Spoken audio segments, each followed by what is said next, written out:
धर्म की हानि और गिलानी होती है, तब तब मुझे इस धरती पर अवतार धारण करना पड़ता है और मैं आता रहूंगा।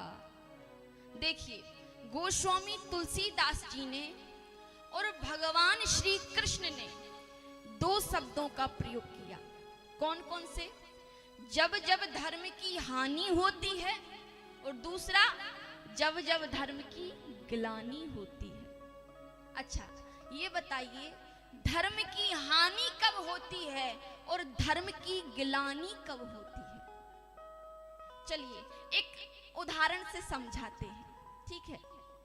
मान लीजिए एक दुकान पर बहुत सुंदर वस्तुएं रखी हुई हैं, सजी हुई हैं, बड़ी सुंदर सुंदर वस्तुएं दुकान पर रखी हैं।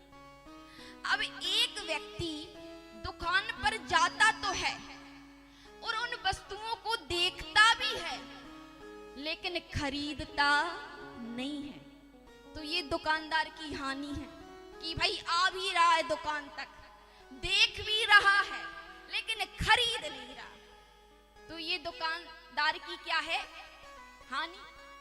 अच्छा, मान लो कोई व्यक्ति उस दुकान पर रखी हुई वस्तुओं को देखना तो, खरीदना तो बड़ी दूर की बात, देखे भी ना।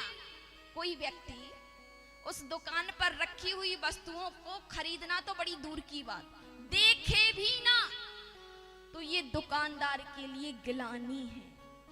ठीक इसी प्रकार जब धर्म को जीवन में धारण करने की स्थिति भले ही ना हो, लेकिन धर्म कहीं ना कहीं कानों को सुनने में अच्छा लगता हो, तो ये धर्म की हानि है। कैसे? मान लो हर जगह कथा होती हैं, यज्ञ होते हैं, हजारों लोग सुनने आते हैं। मान लीजिए यहाँ इतने लोग सुनने आए, तो जरूरी नहीं जो आपने कथा में सुना है वो पूरा आप जीवन में धारण करोगे।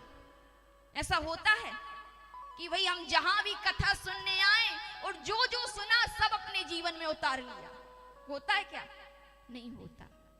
तो हम सब कथा सुनने आ तो रहे हैं क्योंकि कानों को अच्छी जो लग रही है, तो कथा सुनने हम आते तो हैं, लेकिन कथा में जो सुना है वो धर्म हम धारण नहीं करते, तो ये धर्म की हानि है कि भाई आ भी रहे हैं, सुन भी रहे हैं, लेकिन जो धर्म बताया है उसे जीवन में अपना नहीं रहे, धारण नहीं कर रहे, तो ये क्या है? धर्म की हानि।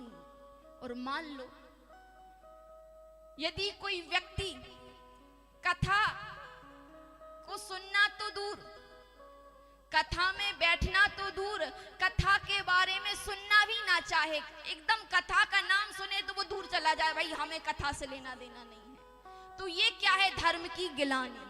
कि वो जब धर्म कानों को सुनने में भी बुरा लगने लगे, तो ये क्या है? धर्म की गिलानी। और जब जब ऐसी स्थिति आती है, जब धर्म की हानि और गिलानी होती है, तब भगवान कहते हैं तब मुझे इस धरती पर आना पड़ता है और मैं आता रहूंगा।